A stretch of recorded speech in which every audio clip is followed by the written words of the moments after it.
Hi everybody! In the coming videos we're going to be looking at the move 2 knight c6 in the Sicilian. 2 knight c6 is in general a move that is not as popular as d6 or e6, but several Sicilian players who like to opt for the Sveshnikov and for the accelerated dragon are pretty much always inclined to play this move. If we go for the open Sicilian over here, as I said, black has the option of playing g6, which would lead to a accelerated dragon. But one of the main reasons that I personally never liked playing the open Sicilian against knight c6 is that I allow black to play the Sveshnikov variation. Well, this variation has had a surge in popularity at several points, and the very world's best have tried this opening, and it's been a trusted weapon for black for a long time. It continues something like d6, bishop to g5 is the main variation, a6, knight a3, b5, knight to d5 or bishop takes f6. And many books have been written about this variation. It's a very big variation. But as I said, I've personally never had a great amount of success here. I think black gets a lot of counterplay. It's a very complicated opening, which is quite different from most of the other Sicilians. And that's why I've, in my career, always opted for another move against knight c6 in the open Sicilian, which is the move bishop to b5, and we'll be dedicating our the next videos to this variation. It's called the Rosalimo variation, named after a famous Russian grandmaster. And it is a move that is a little different than the average open Sicilian. In fact, white generally doesn't aim to play d4 at all in these structures. And it leads to a completely different type of play, which might remind you a little bit of the Ruy Lopez or openings like that. And black has several moves at his disposal here that we'll all be looking at. One of them is e6. Naturally, d6 is a very logical move. Knight to f6 has been played quite a lot. But we'll be starting off by looking at the move g6, which is kind of the main line and the line I would think you're most likely to face when playing a Sveshnikov player. So after g6, white actually has two ways of approaching this position. The first thing he can do is playing short castle, after which black will develop with bishop to g7. And here white could try to go rook to e1, followed by something like c3 and d4. Here black, I believe, has the options of playing e5 or knight f6. And I've tried this line quite a bit myself, but at a certain point I wasn't very successful with it anymore, and I switched gears to the more positional move and probably better move bishop takes c6, and that's what we'll be looking at in the coming videos. After bishop takes c6, most players aim for d takes c6. We'll also be dedicating or looking at b takes c6 in one of the videos, which recently gained a little bit of popularity and was tried by myself as black. But d takes c6 is the main line, and this is a line that on one hand is a variation in which both sides have to show that they understand the strategic ideas very well. On the other hand, there are a lot of subtleties that you probably want to remember when going for this line, either with the black side or with the white pieces. And we'll be starting by just looking briefly at some of the more general plans. So first of all, black has a double pawn over here, which is one of the main targets in this variation. White generally goes d3 over here. And we'll be trying to attack those pawns with bishop to e3 and sometimes a4, a5, and trying to isolate the c5 pawn. We'll be seeing more of that in this video. Well, black's main plan is generally to go bishop to g7, and he is not necessarily so happy about the bishop on g7, but he wants to play e5, and one of the main ideas is to maneuver this knight from g8 all the way from f6 to d7 to f8 to e6 to d4. It's a very long maneuver. It sounds a little bit unrealistic for now, but we'll see that this actually happens a lot in many of the games that have been played here. So black tries to find a good spot for his knight where it gains a lot of space in the center, especially if it gets to d4. And white tries to maneuver in a way that he can combine some play on the king side, very often by playing f4 at some point after black has played e5, and also on the queen side by trying to capitalize on this double pawn. So how does this work out in practice? Well, let's start by looking at a move that's not very popular, but just showing how things would continue after bishop to g4, which is in this position, which is not a very good move, but black gets rid of a bishop, which is kind of questionable whether it's a good bishop or a bad bishop. If you don't go bishop to g4 here, then generally white goes h3, preventing this exchange. And well, I leave it up to you to judge whether you like that bishop for black or whether it's not a very good piece. We'll be seeing more about that as we continue analyzing this position. Anyway, after knight to d2 here, planning to recapture on f3 with the knight, I believe white is a little bit better because, well, black doesn't really have a reason why he would not be a tiny bit worse with the double pawn. He no longer has the bishop pair, but on the other hand, he's very solid, so this was a game. Well, many games have seen similar positions to this. And after something like c3, planning to play d4, black generally should continue with e5, preventing the central breakthrough. And after something like queen b3, queen b6, queen c2, going back and preparing maybe this maneuver, I think white is a tiny bit better. Again, he can go with a4, maybe a5 if he gets the chance to. And I just don't really like black's position over here. I don't think there's really much to it. I don't think black has real compensation for the slight structural deficit. So most players will not go bishop to g4. However, it is important to realize that if they do want to go for this, you cannot really prevent it. One strong grandmaster, Nigel Short, tried to move h3 here once. And one of the main reasons why I want to show you this bishop g4 move is because here we see a very interesting idea which was played by Ivanchuk against Short, the move e5. And take note of this move because this actually completes black's plan without having to play the move bishop to g7, which leaves the option open for black to go to perhaps d6. And after something like d3, obviously knight takes e5 is not to be recommended because after queen d4 and queen takes e4 check, besides opening up the position, which is not good when you're not playing with the bishop pair, also the white king gets into a bit of trouble. Anyway, after the move d3, everything seems normal and you might ask yourself, well, why doesn't black go bishop to g7 here? Well, black played the move f6 here, which allowed a very interesting maneuver, knight h6, knight f7. And after that, he was probably doing very well. Black could go knight h6, knight f7, then develop his bishop to e6, and perhaps even castle queenside, after which it could very well happen that he starts up a kingside attack if we castle short, as he is, fully capable of pushing these pawns without taking too many positional risks. So take note of this and realize that you want to make black play that move bishop to g7. As strange as it sounds, it looks like a very obvious move, but it's not necessarily the case if you allow black to play e5 at once. Going back to the main line, d3 bishop to g7. In this video we'll be looking at one of the ways that black can play this position, which is the move h3 e5. The main line is knight to f6 followed by knight to d7 and playing e5 a little bit later in the game. But in this video we'll be looking at what happens if black goes e5 immediately. Here I recommend the move a4. So here we start seeing some of the most typical moves in this structure.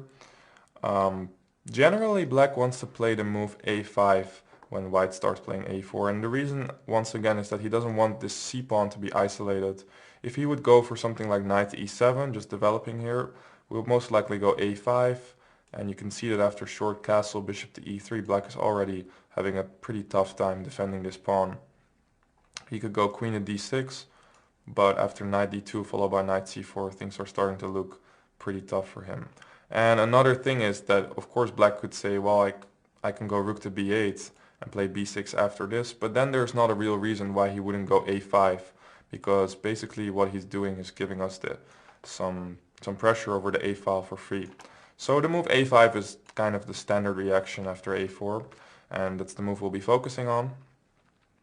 Here bishop to e3, b6. So we see that black has this block of pawns, and one of the big questions in this variation is, can we do something with this? Because this looks very solid, and if black can start maneuvering and maybe play f5 one day, he could very well be better. He might have a space advantage, he might be doing very well.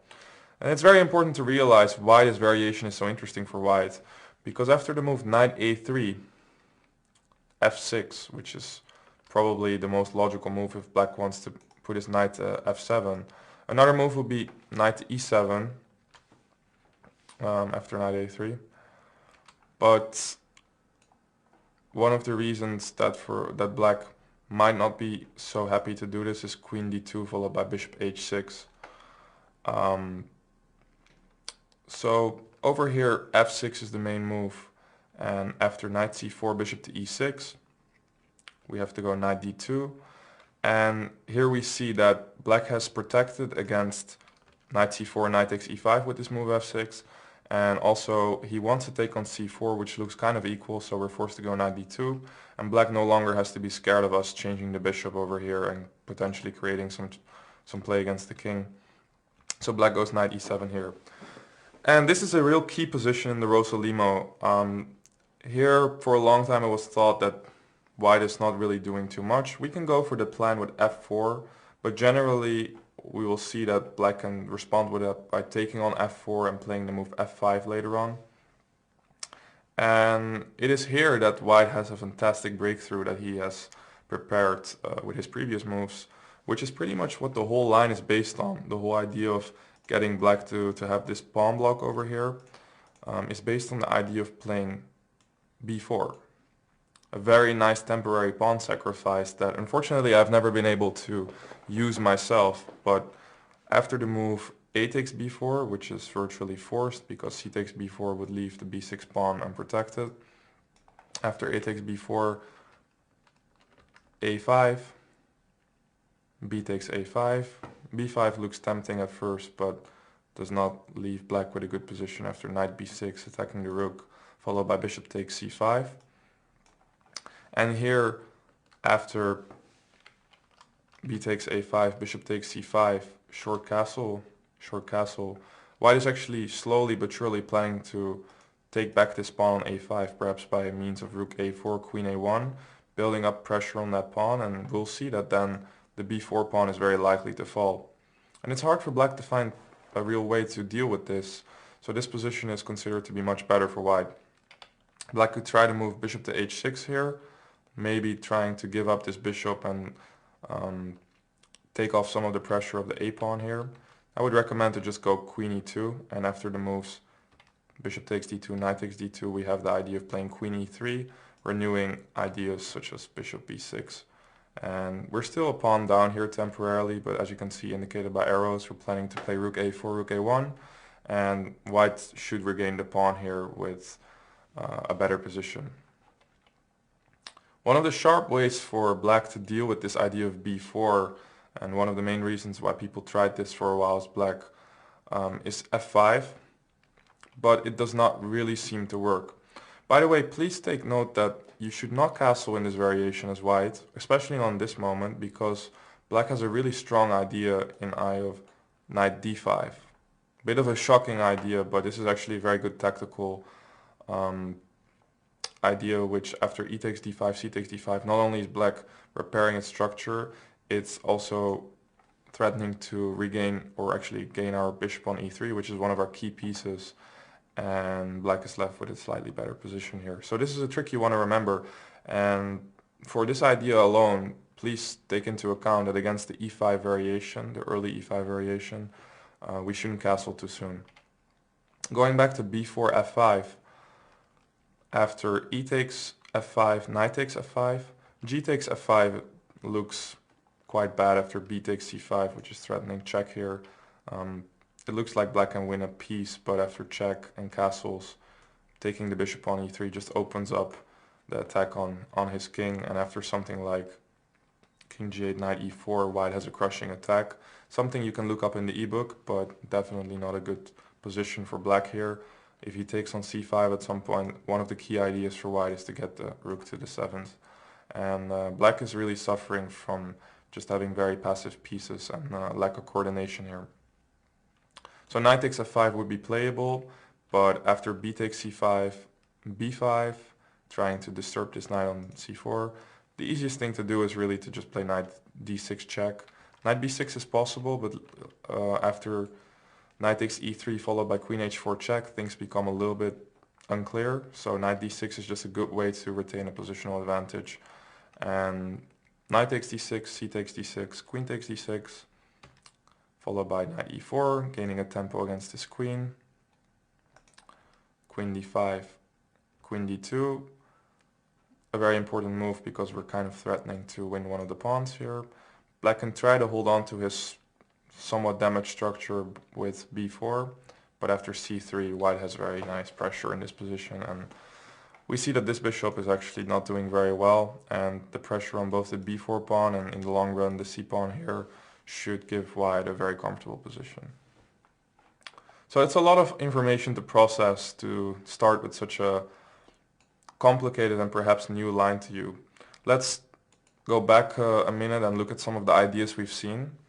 First of all, one of the main ideas for black in this line is, as we will see later in the coming videos, to put the knight at d4, and perhaps by seeing what happens if black goes for an early e5 and doing some playing natural moves such as knight e7, short castle and so on, we see that black doesn't actually get away with the normal play here. That's why he has to find more subtle maneuvers.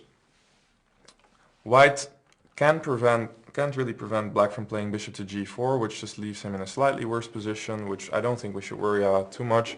But please don't play h3 here, because it would allow black a much more comfortable position by being able to play e5 followed by f6, bishop e6, and he is not bound to put his bishop on g7, which, as funny as it sounds, is maybe not the best square for it. After the following sequence e5, it's very important not to castle too early, because we actually are a little bit limited in the amount of time we have in order to set up our idea of b4 on the queen side. So start with a4, get your bishop to e3, knight to d2 or a3, and then to c4. And the key moment happens when the following position arises. Both sides have developed their pieces and made logical moves, and we have this very beautiful idea of b4, which grants us a better position against the very logical setup that black chose over here. So in the next videos we're going to be looking at more thought out, I would say, setups for black, and setups that most grandmasters and strong players have been opting for. But this was an important introduction to this variation. I hope that I've enticed you a little bit to play it. A very beautiful idea with white, and it forms one of the real fundamental reasons why I think this line is very dangerous for black. As we can see, white has really sound positional plans and ideas that can cause black a bit of a headache. So thank you for watching, and I hope to see you in the next videos.